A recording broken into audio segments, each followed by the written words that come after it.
and others, much of it has been resolved, and that means that the fiscal is going to be less of a repayment of past debts, than a continuation of payment to contractors, to suppliers, roads and others, as we have seen, are picking up. And that itself is another, pointer to real growth of the economy. We can be optimistic. Just to summarize, we can be optimistic. Optimistic, I think. That I think I like the word. Seems to be, yes. Yeah. All right. So let's take a look at the strategic economic measures that the government has taken towards, building the economy. Some would say that, okay, one or two things are changing, but it's not commensurating into our pocket and so on. So what are some of the measures? Let's look at them and then see how best some of us who are not so much aware of it can also add ourselves or include ourselves to the way forward for Ghana's growth. Well, there's always a lag. There's always a lag in some of these economic indices. And let's take growth and then also inflation. You may bring down, and maybe the currency. The currency can strengthen, but often and growth, we can see that we're talking about a forecast going forward. So in terms of current performance, some growth has already occurred in the past, but you're not talking about, the present. When you talk about, employment, we know that there's some unemployment in the current situation. But the indications, are that, for example, with what we just pointed out in terms of, good rainfall and the rest, that means that domestic output of food production will go up. That would impact the food index, which is the largest in calculating, the inflation. And then also going forward, it is this that will translate. And as I said, the other factor is money is now being diverted more into the budget, into, projects and the rest. Previously we were paying, debt, but that's not to say that that in itself, because it's deprived us of some, domestic growth. Growth was healthy. Does not mean it was irrelevant or not important. It's important because there are countries which I have been, at pains to explain since COVID and the common framework, under which our debt was suspended and the rest back then, we didn't join.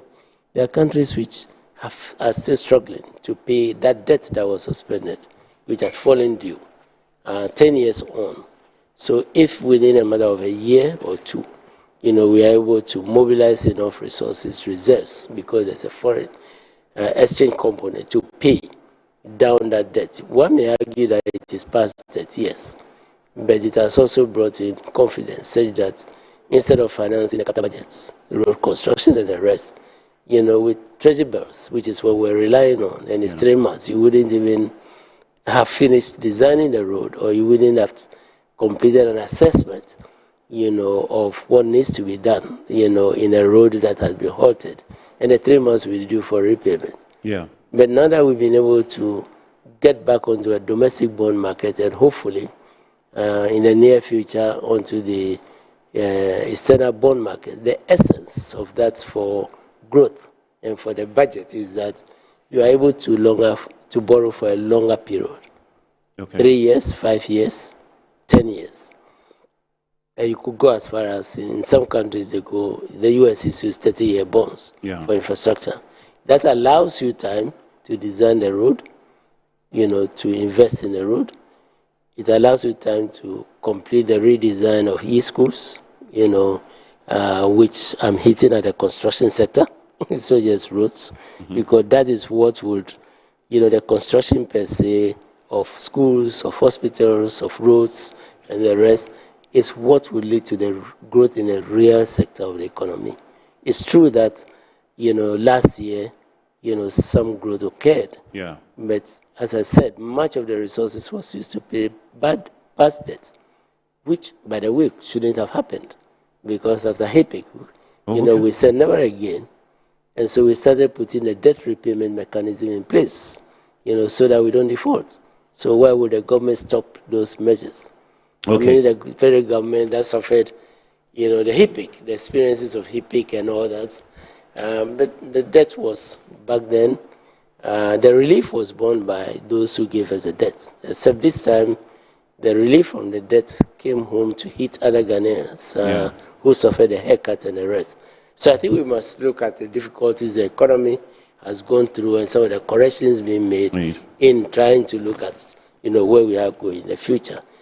But having paid some of the debts, it's not all being finished paying. Having paid those debts and the rest, it's obvious that the expenditure is going to come into it. Already you can see some of the 24-hour economy projects like the markets and the rest, e-schools, being constructed, community day schools, completion of hospitals. And the Minister for Roads in particular has been on the road. You see ministers who are in charge of the rail sector together with their technocrats. So that is what will translate into the real growth. Sorry, I've taken some time, but it's important to put these things in proper context. Yes. I was looking at some stories today, and also I heard Musa Dankwa stated that 73% of NDC members are not really happy with the low turnout of job creation, and the rest do not really care. What do you say to that? Does unemployment discriminates between whether you are NPP or NDC? No, it doesn't. No, he's saying it based on the government, because the government in power now is NDC. So if NDC has promised that there's going to be a lot of jobs, and 73% of its members are unhappy with the low rate of job creation, then where are we heading? Let me put in a reverse question again. At the time that we were defaulting and suffering haircuts, did you expect MPP people who suffered haircuts to be happy? I mean, those who invested in the bond market that we created. No, that's the point I'm making. So that's why I'm pains to say that it's unfortunate that this thing is being, said. It's been said, so I got a little surprised. Yes, it shouldn't be. But the point I'm making is that sometimes it's a bit, I don't want to use strong words, but for those who created the problem in the first place, who did the default, who did the debt suspension, which they couldn't pay and all that, to be pointing to the fact that the resolution of those problems, the depletion of reserves which is being repealed, the defaults and other things which are being corrected. Yeah. You turn around and you accuse the person resolving the problem. If it was that easy, why wasn't it resolved? Why did we have to, I'm saying that there's a connection. Yeah, there's and definitely. So, yes. So when I get to see those who created a problem pontificating and telling us as though, no, all that is being done is being a bit smart and trying to put the past and focusing on the present without looking at the immediate causes of what, to default. Okay. On all your debt is not an easy thing. Yeah, and to turn that around and to start investing in growth, I'm afraid, you don't decide NDC members, you don't decide NDC members, of course, NPP members who do not have a job. Much of the job situation was inherited anyway. Yeah. I think it's important for us to look at whether the trajectory going forward will create more jobs than was done in the past, and I think that is the case. That's the way forward. All right. That's the way forward, yes. Ghana is finally out of the IMF, and it's a good. I mean, this is good news for all of us. But then, what is the government doing so that at least we can stand on our own and not go back to it again? Well, technically speaking, until the IMF goes to the board in July, and validates, we are all optimistic because if it wasn't that good, you would have had reservations expressed by the mission. So I would say, yes, it's true that the evaluation by the staff mission, was positive, but let's wait for, July when the board, would have, given his verdict. But we know what is to be done. His Excellency the President has been leading, as able leaders are able to explain, the next steps. What are some of the key reforms that has been put in place for us to, continue and then stand on our ground as we create revenue and build the economy? Well, what is it that we're correcting? Right. And let me go to the structural issues that we're correcting, which is, in the program, which was negotiated, which we inherited. All right. What is it that we were correcting? I'm not going to go through a very lengthy. But on domestic revenue mobilization, our our tax and revenue to GDP ratio are far below sub-Saharan African average. I'm talking about sub-Saharan Africa. I'm not talking about Europe. I'm not talking about, middle-income economies and the rest. So we need to do more to generate revenue. The second element in terms of the structural failure is the fact that we've been talking about it. I don't want to repeat it. It's the part that we haven't been spending much to boost, the type of expenditure that will create jobs. Why? Because the economy was brought down. We were unable to borrow to pay to build the real sector of the economy. That was the reality. That was what the debt default meant. We were shut out of our own, markets, our own financial markets. I mean, the government bond market that was created in the Ghana Stock Exchange. We were shut out of it. Until recently, when the minister, and then the other economic team at Excellency were able to, bring it back. So we are now going to be able to borrow, right? So that itself was a major header, which is stated. Yeah. We are resolving the energy, sector, and I'm talking about issues and programs that led 2022 to the program that we're implementing. Energy sector, the resolution of making sure that the private sector participation, the payment of IPPs, which is part of the debt that was left out, in independent power producers, and the rest. So that's where the preoccupation has been.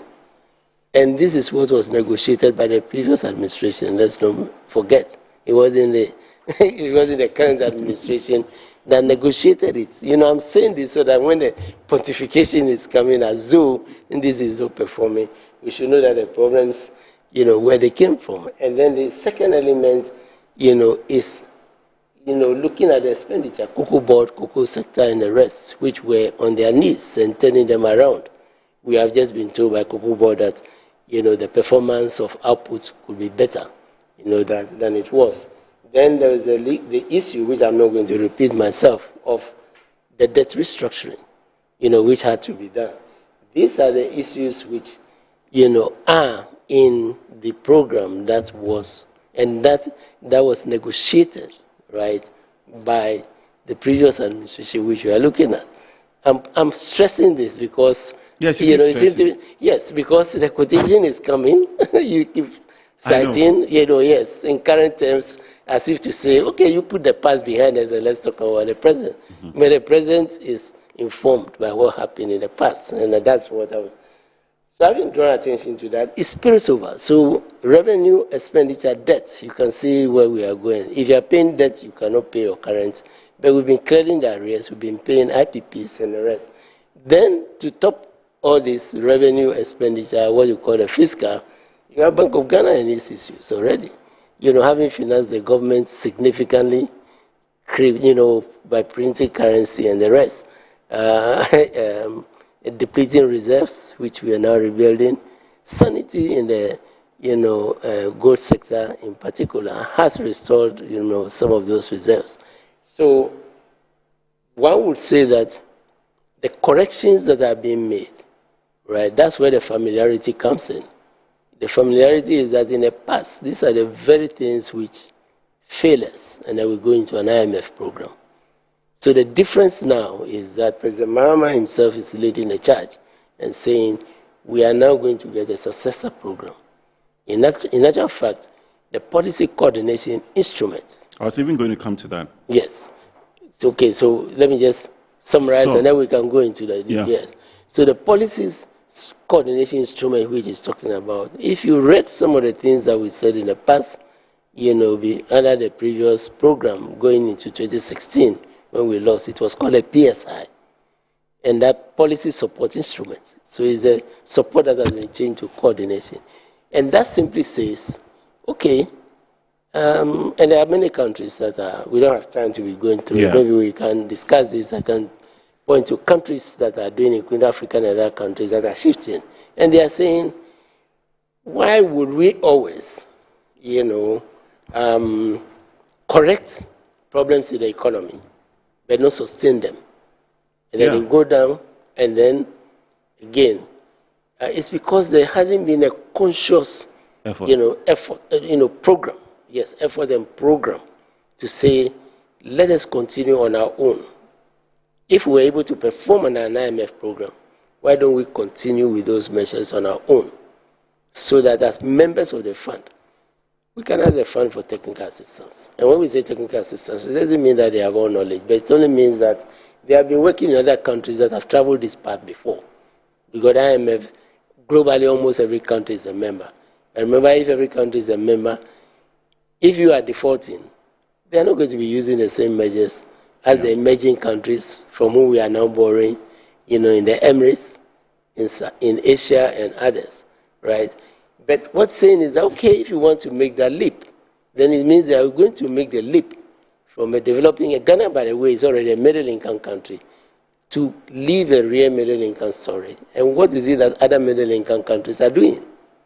Right, strengthening their domestic bond market, having good ratings and the rest, which is why we are borrowing from them. Interestingly, some of the countries we borrow from, which have Exim banks and the rest, they go and borrow from the capital market. It's not money from their governments. Okay. They go and borrow from the capital markets. But because they have good ratings, they borrow. If they are able to borrow at 2 to 4%, they can come and afford to give it to you at 6%. Yeah. And if you are going to be if you are borrowing at 8, 10%, right, and you get somebody who says, I'll give you 6%, blend as they call it, you think that is a bonanza. But it's because they are able to have ratings, which make them borrow at a lower rate. And so they mix, that's what you call a blend. What are they blending? They are blending the grants that they should give you with a loan that they are going to take.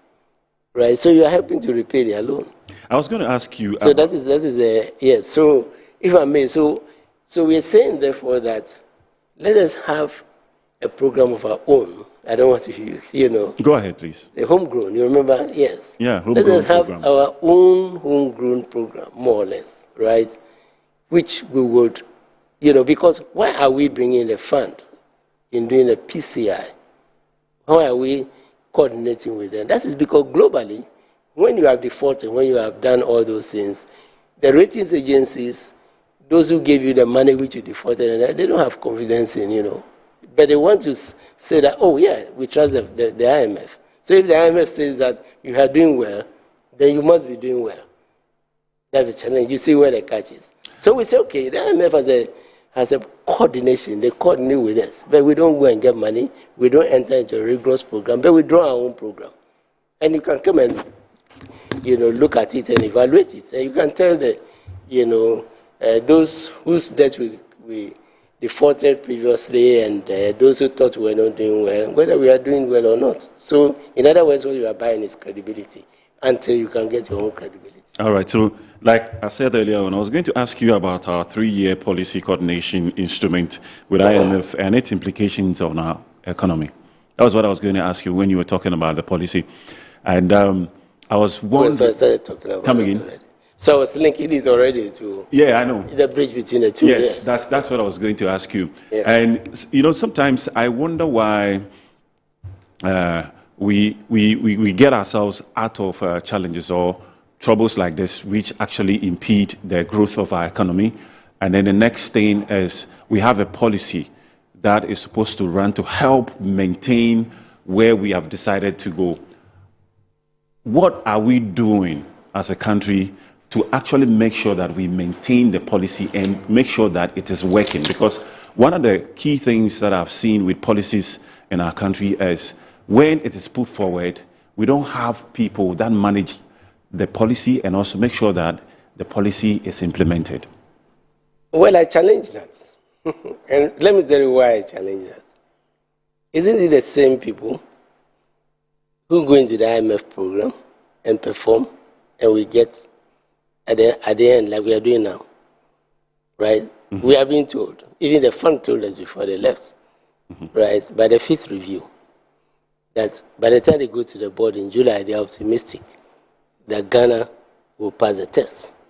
Isn't what I was saying? Bank of Ghana officials, Ministry of Finance officials, real sector officials, ministers and public servants. who attain that feat, right?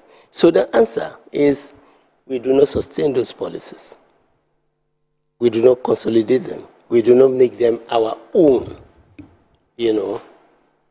so that we say that, so we, like President Mahama said, no Kenke party, we celebrate. What are you celebrating? There's something ahead of you. You want to show that you are a real middle-income country. You are not that lower middle-income country. And that is where the PSI comes in. So the PSI is a bridge to saying, okay, let us see how we can sustain, those policies. And in the past, it's because we have not sustained them. Let me use a very practical Ghanaian example. I mentioned it earlier. We defaulted, and we went HIPIC. Yeah. So when we discovered oil, remember oil came immediately after HIPIC? Yeah. Right? We said never again. Why don't we find the things, why don't you put some money aside, like this year, when the rains are good, and you are going to import less, right?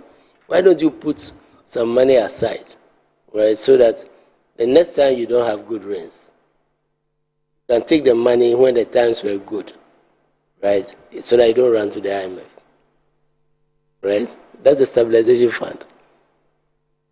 I mean, all of us as Ghanaians said, let's use this oil revenue in a better way than we have used gold, cocoa, and the rest, right? Second, we said, we're just coming out of HIPIC. What is this practice about defaulting on your debt, right?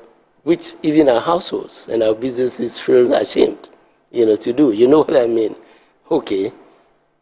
So we created the debt repayment account, if you like, sinking fund, which is in the Constitution, but we never created.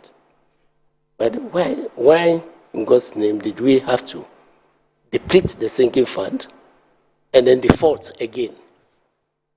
You see where I'm going? That's why I see the consistency of the policies. I'm using these as examples. So if the problem, right, is that when we do not have good rains, right, we have difficulty and we go to the IMF, and we're saying, now that we are having good rains, let's put some money aside.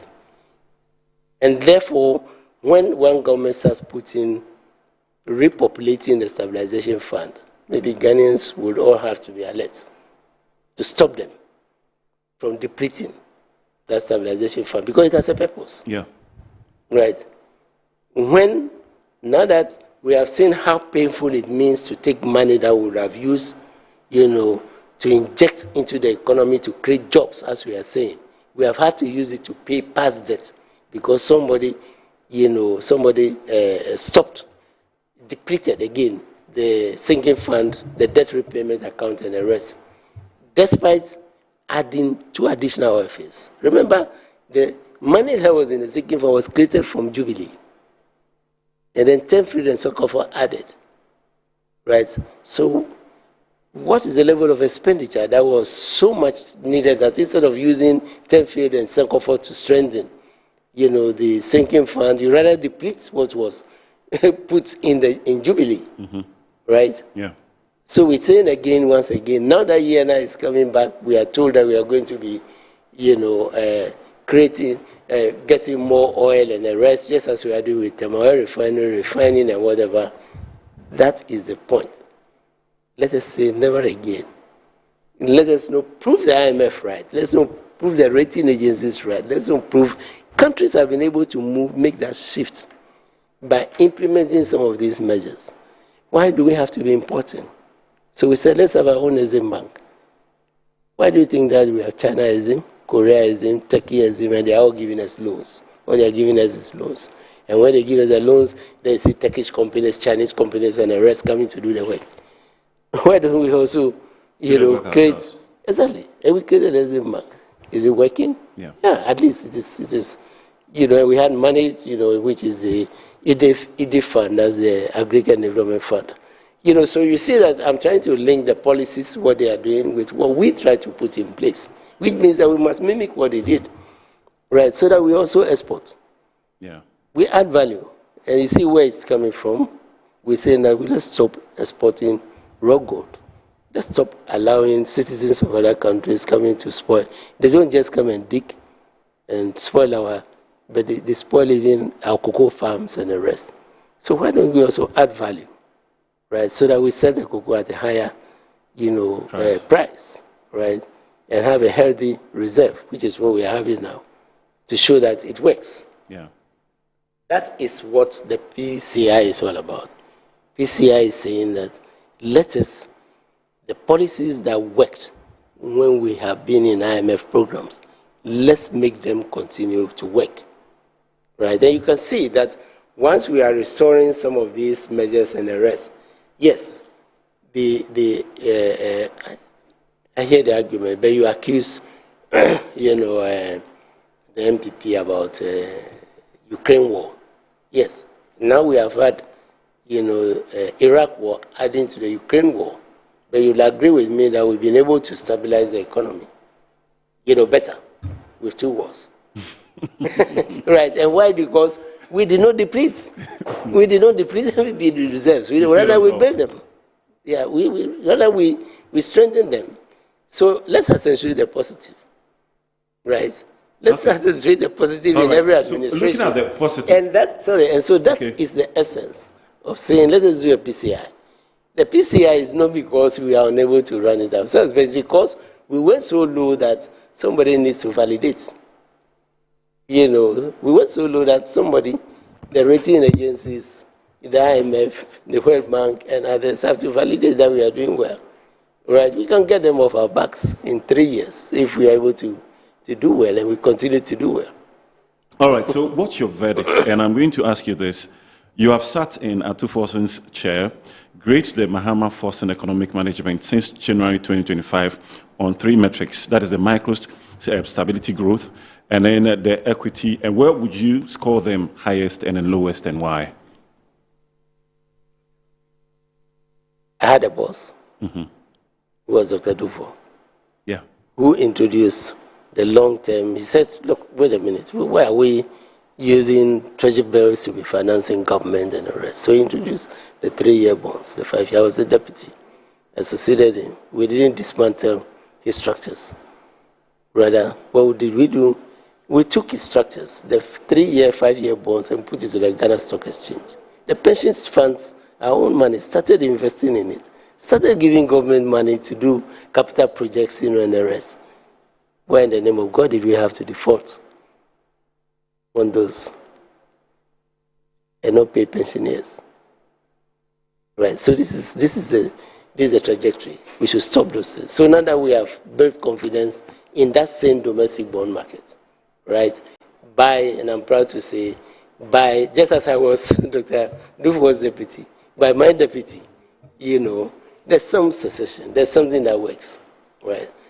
And so we're saying, let us look at what works. And then, like Professor Mills used to say, if it works, it's a contract, NPP awarded and so on. He repaired the Nungwa road, he prepared the other roads. We are doing the pipeline. So I'm saying let's accentuate the positive. So yes, secession is very, very important. Secession not of individuals, but of their policies. Of policies. Yes, of their policies. The policies that work, I think is very important. And I think that is what we have been missing, for quite some time now. All right, so this will be your final question. Ghana, by the end of the first term or the last term of President John Dramani Mahama, how would Ghana look like? And the second term of the NDC. Well, we will get to that. Going into the second term. By the end of the term of President John Dramani Mahama, how is Ghana going to look like? I'm sure that would predict whether the NDC comes back to power. I am confident that what President Mahama was not permitted to do in 2016, with all the things that were said, which have been proven right, he would leave that record, and that will make it necessary for the NDC to continue, to consolidate the policies. Because what we have lacked is a consolidation of the policies, sustaining these policies, making them continue, so that we can continue value addition, from cocoa to gold to lithium to everything. We should add value. And we should produce not just cocoa butter, we should produce more chocolates. More chocolates. Yes.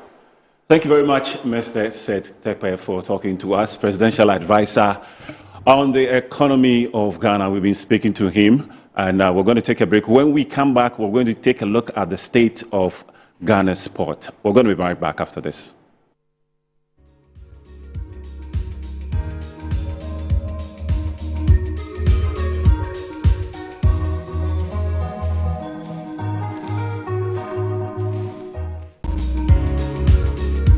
Kicking your year off in all her glory. With more, because we've got you. You know that I got it. I get it. We got kicks. We got scores. We got action. We got roars. It's my specialty. We got drama. We got fun. Crazy. We got more for everyone. You know that I got it. You know that I got it. Come get it. Come get with us and stick with us too. And boom, there's an upgrade on us just for you. We got you. More channels, more shows, more reasons to stay. Perfect. For the fam, for the crew, more for you every day. Yes, we've got more of everything you need to start your year with extra joy. You know that I got it. Thank you. DSTV, we've got you all the way. You know that I got it. Can he tee up someone in red? That's who goes for. I be the real goat. Chairman. The real goat. Who is the goat? Ghana Jollof or Nigerian Jollof? You are lying. Ghana Jollof. We are talking about beat. Except be the goat, huh? My guy, him be the goat. Though our choice of goats may differ in football, music, and jollof, Alomo Bitters always brings us together. Alomo, experience greatness in every moment. Proudly produced by Casa Preco PLC. Drink responsibly. Not for sale to persons under 18 years. Not recommended for pregnant women and lactating mothers. Don't drink and drive. This advert is FDA approved. Yes, next. Hey, Nadia Benson, Asamo. Me didn't tum. Mr. Friend, Calico, just call me cockroach. Now, Mr. Friend, me once now. Hey, that's you. Improve car. Yeah. Captain was key to double the action.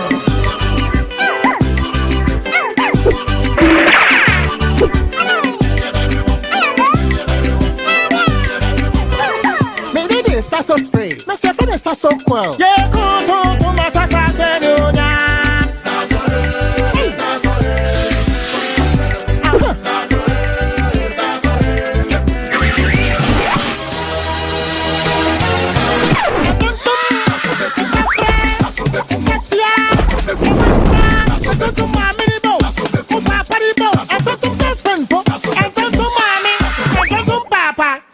Come on, Tom Preco.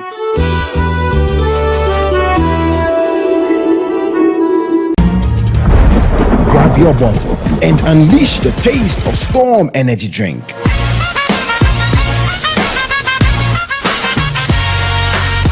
A bold flavor, a big attitude. Feel the vibe, own the moment.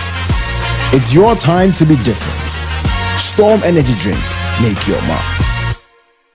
Excessive drinking can be detrimental to health. Not recommended for persons under 18 years, lactating mothers, pregnant women, and people sensitive to caffeine. This advert is FDA approved. Can he tee up someone in red? That's who goes for. I be the real goat. Chairman. The real goat. Who is the goat? Ghana Jollof or Nigerian Jollof? You are lying. Ghana Jollof. We are talking about beat. Except be the goat, huh? My guy, him be the goat. Though our choice of goats may differ in football, music, and jollof, Alomo Bitters always brings us together. Alomo, experience greatness in every moment. Proudly produced by Casa Preco PLC. Drink responsibly. Not for sale to persons under 18 years. Not recommended for pregnant women and lactating mothers. Don't drink and drive. This advert is FDA approved.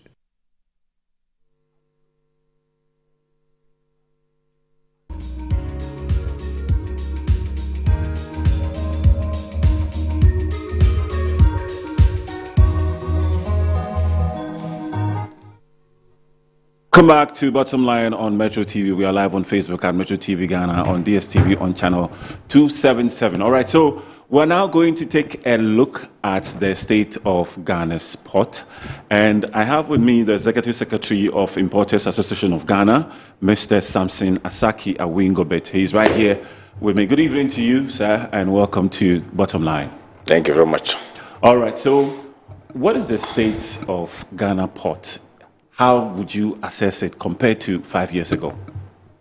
Okay, so my organization name is Importers and Exporters Association of Ghana. All right. So take note. Thank you very much. There are so many associations out there, but this is a unique name. All right, Importers and Exporters. It's a brand equity that we are Right. we are protecting I've got it covered. Exactly. And let me say a very big good evening to your cherished viewers and to the business community. If you ask me 5 years ago, yes, what has been the differences? How do you assess the state of Ghana's port? Oh, I will say our port has have introduced so many reforms. It has been transformative growth of the port in terms of the port being efficient, in terms of the port being one of the busiest ports in, if not number one, it will be number two in West Africa here. But I still believe that it is the busiest port within West Africa because we now receive a bigger vessel that cannot go to certain ports within Africa here, unless Ghana. In fact, until last year that I was told that Ivory Coast have also increased their bid to receive a bigger vessel. Other than that, most of these Benin, Togo, and sometimes Nigeria and the rest containers have been dropped in our port here for onward transshipment of the cargo. And that is why you do hear me talking about that. When they drop containers at MPS for onward transshipment, using the smaller vessels to transport them to other destinations, I want Mr. President to give a directive, political will, to say that, look, these jobs are for indigenous Ghanaians, because we have the cabotage law that shows that even to go and pick empty containers from Chocolate Port to bring it to that bigger vessel, that bed at MPS Terminal 3, which cannot go, if it goes to Chocolate Port, it cannot get a space. If you go to main port Terminal 2 or bed 2, bed 1, it cannot enter there unless the MPS Terminal 3. Then, of course, so these are done by smaller vessels, and those smaller vessels jobs should be done by Ghanaians agency. But we still have these foreign people, company doing that businesses, which they are taking our money out, which is supposed to stay within the economy here and then develop. Then, of course, if you go, those days that a ship will used to come to the port and port authority will beg them to bring their machinery, like this, a researcher that is taking the 40-footer container, and then the researcher that takes the lift on and lift off on the 20-footer containers.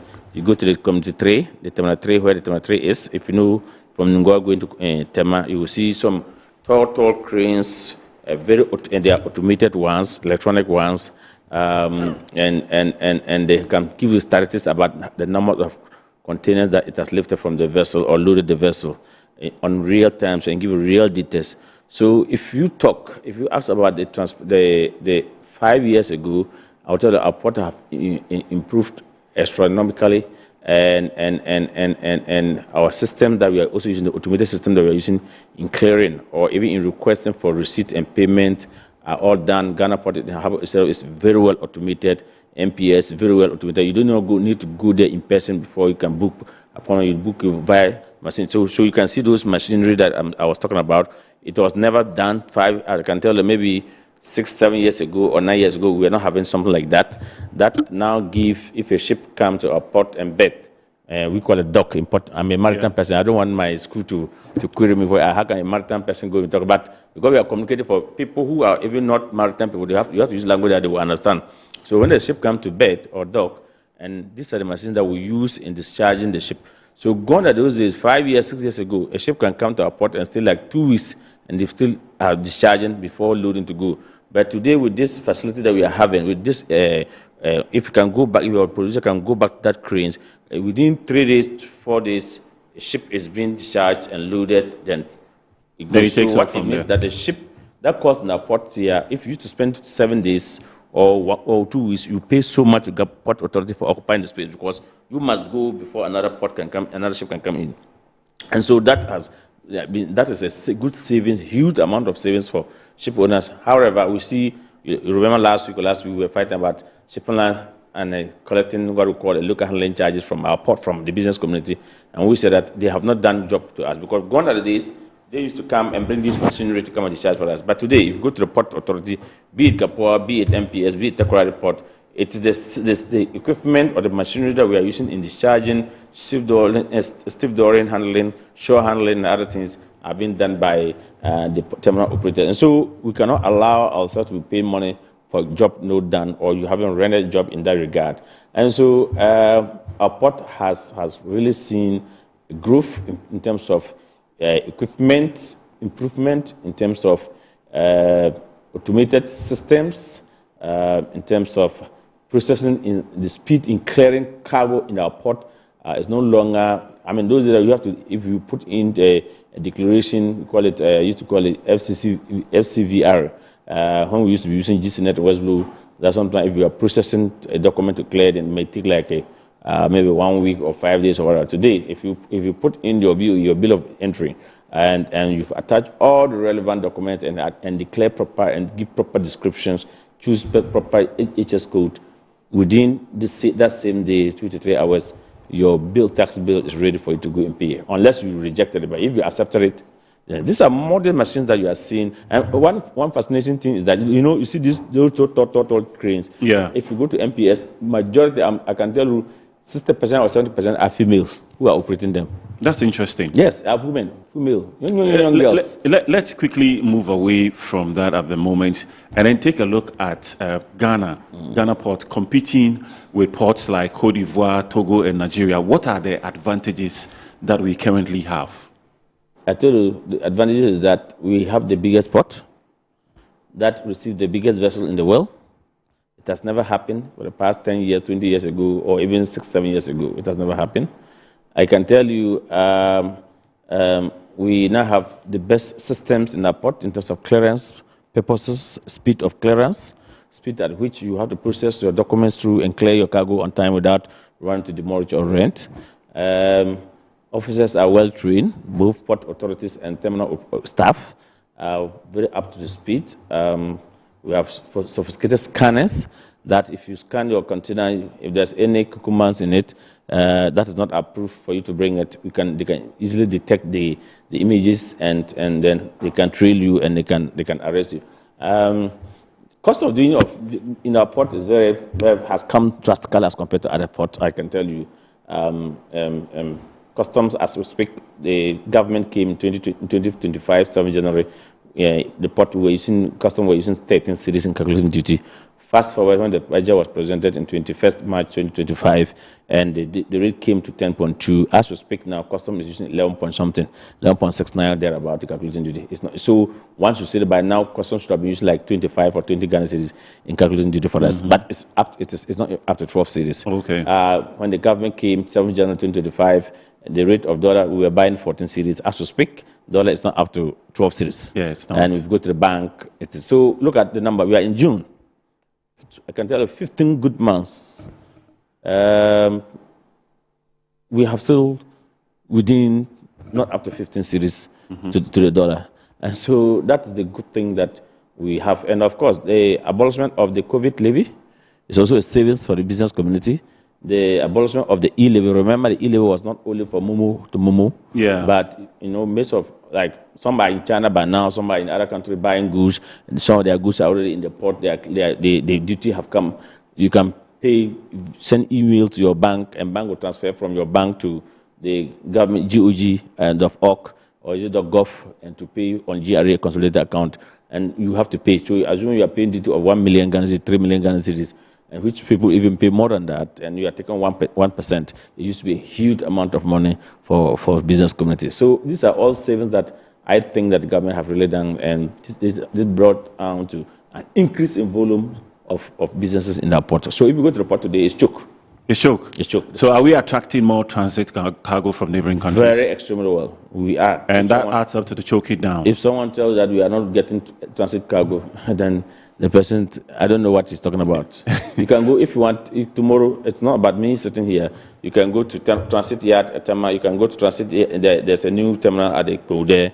Go and see the number of containers that are there. So the port is very busy, and this is we are on the platform called JCC platform, Joint Port Community, and most of the times I see the traffic that my colleagues are complaining about at the MPS terminal 3 around. So that is it. The only thing that brought hiccups around the month of March and April was the Bottomline AI. And you remember I supported it that Bottomline AI will bring sanity in the port, especially those who go and buy cargo of $20 and come and say that they bought it $5. At the end of the day, such a person probably is not a Ghanaian. He's a foreigner, and he cannot do that in his or her own country. But why do we allow them? Yes, so that is why we said no. The AI will be something that we have to support it because we need money to develop the country. And if not Ghanaians themselves are cheating the country, but it is somebody who left his country and knowing that the laws there work. But when you come to Ghana, you can come and ask an agent or a free for us, say, can you do something about my invoice for me? Do you think there are paying people behind the back to do that? And that is why we supported, my organization supported the Bottomline AI, and you are seeing the result at January. Yeah. Yes, so that's it. So, I mean, looking at the way forward, what do you think are some of the strategic measures that we need to put in place at the port so that at least we can maintain the growth and expand it from there? Well, I think if somebody brings legitimate issues in regards to his duty, if Paul can flag the person and the person comes with his relevant documents, be it bank swift and other things, I expect custom or GRA to listen to the person and speed it to avoid complications, the grumbling in the port. And I also think that they should give a special treatment to our mothers from Makola and our brothers from Busoka, because those people, when they go to they go do window shopping, okay? And so if you ask them to bring bank swift, they are not going to get. Especially those who are doing group page. Group page, Meno and a producer. We've been to China or we're going to Dubai. We gather, we buy small, I buy small, he say bought small.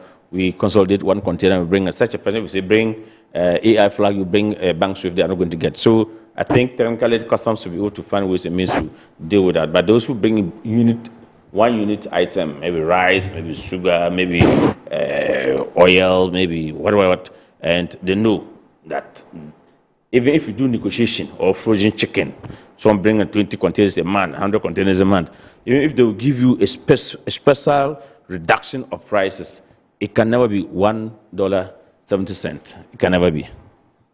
Wow. Yes. All right. So, I mean, looking. So it's putting everybody on.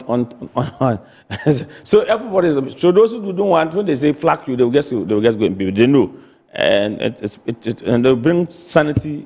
It will bring parity into the system. It will bring proper fairness competition. I only want them to tighten the border.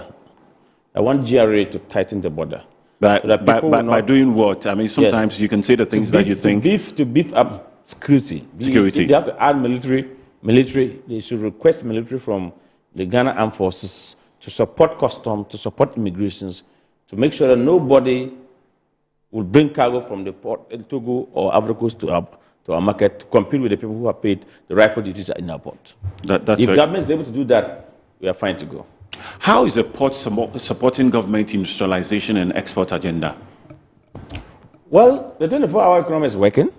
As we speak now, somebody maybe in the morning, he just went to his bank to pay his duty and went to the shipping line to pay for his handling charges.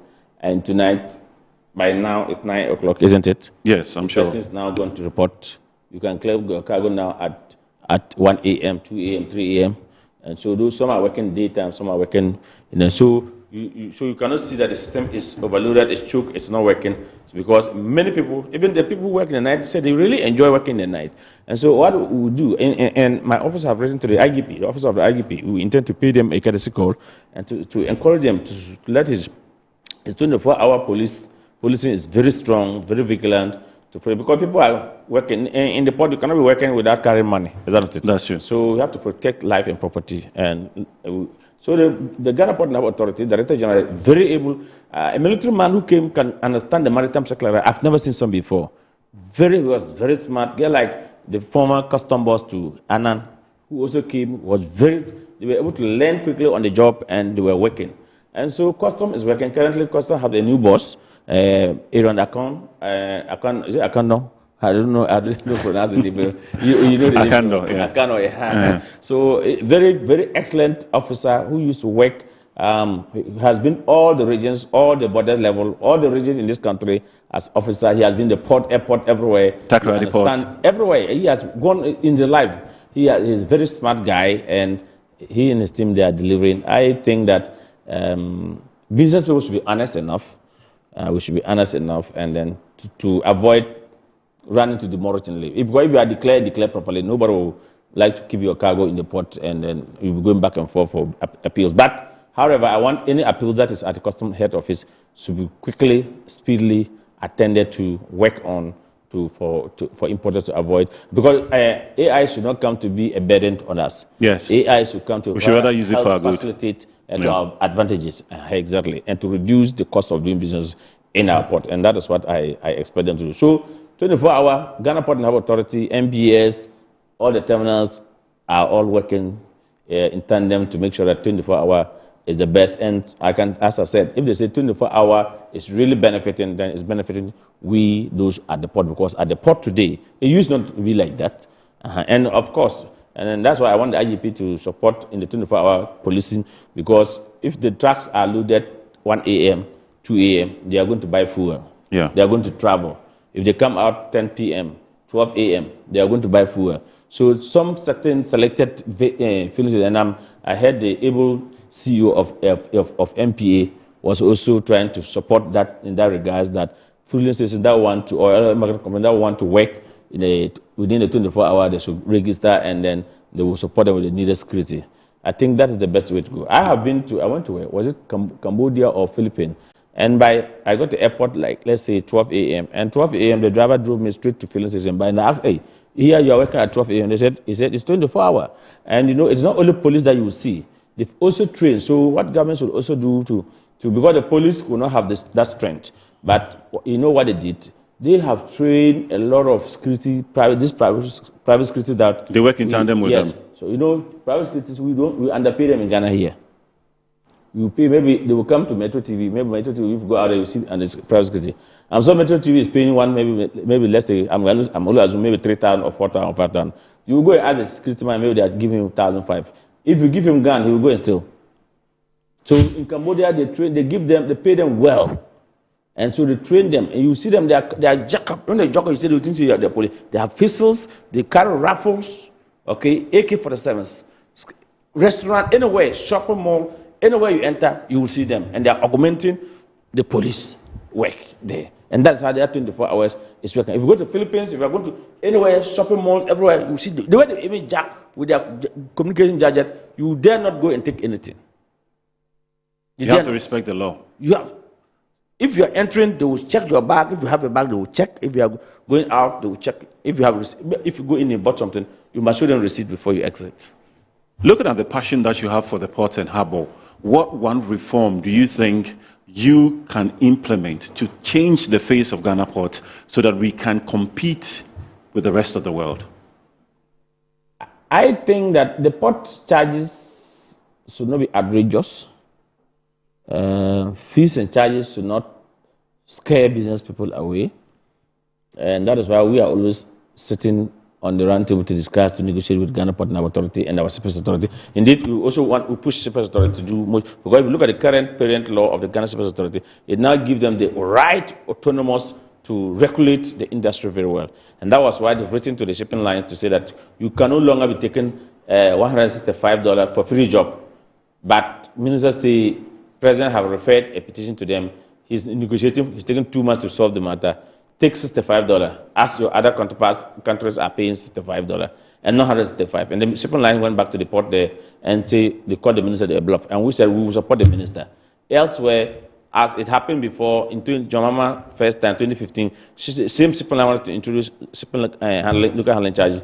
We got President Mahama, asked his Minister of Transport, at that time was Fifi. He directed the shipping line refused. Then Anamo at the time, who was the Director General, issued a letter to the shipping line and said, if you do not respect my Minister of Transport, I will not allow your ship to your vessel to come to my port. Immediately in that afternoon, they dropped the charges. I want to see the Director General, current Director General, also bite, because I've heard and I've learned, that's a complaint I get to my desk, that the shipping line said they have run to court, they have put an injunction, they've taken shipping authority to court, but it's not about the shipping authority. The minister has directed. You sat in the meeting and the minister said, okay, there's a case, you are taking $165, they're saying that's $165. When they compare with sub-region here, it is 65 in Ivory Coast, or is it Benin Port? So take the $65 or 720 Ghana cedi equivalent until I finish the case. You said you wake up, you say you found, then you go to the port and you say you will not respect the minister. I think by now, if I were to be the Director General by now, I would have issued a letter to shipping line. If you don't want to respect my minister, you won't come to my port. And they will come. Look, there's no any shipping line that will say they will not come to Ghana because minister has done this. Because look, there's business in this country. And last time I was discussing, my friend, my brother Schwag say, oh, even Cote d'Ivoire business is more than that. And I said, Cote d'Ivoire business is more than that. So why are you here doing business? There's business in Ghana. The volume have increased. Go to the port and check the figures. You may say, okay, the volume have increased. Not all the containers are for Ghana. We admitted. That's why we said there's transit cargo. There's also some containers that are going on transshipment. Is that not it? Yeah. So business, while you drop the container on our source, is accounted. Then maybe 800,000 or 900,000 containers is for local consumption. That is fair enough. But still, we cannot say we will not count the containers that are dropped in our source. Why is the containers drop in our source? It's part of our record. Is that not it? Yeah. And that is the volume. That is the reason why we are coming here. If there's no businesses, you will not come here to do business. And so that thin line must be drawn. I think that customer services should be another key point. If we should have, and I know Ghana Port and Harbour Authority, MPS, they have a very top-notch customer services these days. If you call them, they respond quickly. ICOMS is also delivering. We use the ICOMS system to pass the bill, to create the unique consignment number, pass the bill of entry, go through custom, classification, evaluation, and then come back. In fact, AI is taking its data from, or its feed, it's the ICOMS system that's feeding the AI system that we are using at the port now. So ICOMS too, very robust system. I think they are even won some contracts in Gambia and other countries. Other countries have come here to learn about our ICOM system, and they are adopting, and there are some are signing contract with Ghana Link, and they are providing services. I know of Gambia and other countries that have also come to study the ICOM system that we are having here. So within 24 hours, you should be able to clear, process, and clear your cargo from our port here. Can Ghana improve competitiveness without compromising revenue generation, if you look at what is going on at the port at the moment? And that is why every day, every now and then, they keep on adding on. If you go and look at even ICOM system right now, where we started, you will see that they have improved, they have introduced more models into the system. All is to do ease and competitiveness of doing business in the port. AI has also come to add that. And of course, I think before I was coming, you talk about SPN. Yes. Did I hear you talking about SPN? Yeah, we spoke SPN is also coming to give us the data, and for us to have a verifiable, refined data that if you are doing your analysis, you don't need to go to quote IMF data or Bank of Ghana data. Even at the Minister of Finance, if he's presenting economic policy for the year 2027 in November, if they quote data, they will be quoting data from World Bank, quoting data from Bloomberg and other things. And that is not verifiable. We should be able to have our data repository, which is going to be sitting at the Ghana Service Authority, so that students, lecturers, professors, researchers, media men, and others can go there and always refine. If you ask me today that what is the per metric tons of frozen chicken that comes, I will not be able to give you. It's scattered. If you ask me of rice, I will not be able to give you adequate number. If you ask me of any commodity, but when the SPN begin, we'll be able to segment.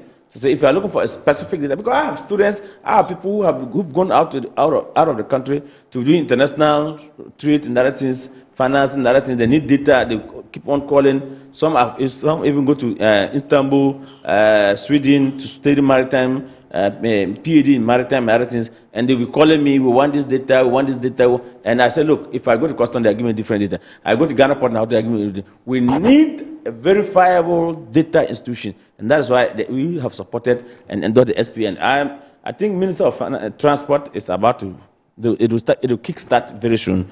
I've seen people are asking about it. It will kickstart very soon. And if you're asking of data, we can always point to say, if you want data, go to the Ghana Service Authority. It's not going to be outside Ghana. And then when the person, like what happened when the Minister of Health came some time ago, and there was some health data sitting somewhere, and when the contractor one payment or the self provider one payment, they'll just go and twitch the system and say that because we haven't paid, his partners have put us off. You understand? Yeah, I guess you. We want to have the data sitting in Ghana here, and so that when we want it, we can all go point to say this is the institution that is responsible for this verifiable data. And that could also help the Finance Ministry for proper planning. That could help the Statistical Service for proper planning. And then if they want to come out with taxes and other things, they will have the data to be able to plan properly. And that's where we look. I foresaw that if the AI implementation get like 6 months or even 1 year, definitely we might not even be introducing more taxes at the port to make it competitive for all of us to do business with. Since the inception of the digital systems, has there been any challenge? Yeah, I think last year, August, there was so much data in the system, and the ICOM system used to be down, and Ghana Link has increased. They put another satellite in Asante region. I even went to inspect that place, and by October, November, the system was up. And then as we speak till now, we have one of the very robust, fantastic system in our port here. Technology-wise, we are top-notch. We are top-notch. Thank you very much, Mr. Samson Asaki Awingobet, who happens to be the Executive Secretary for Importers and Exporters Association of Ghana. My name is Nana Kwesi Kwetia. Thank you very much for joining us on Bottomline today, and continue to watch the rest of our programs. See you next week. Thank you.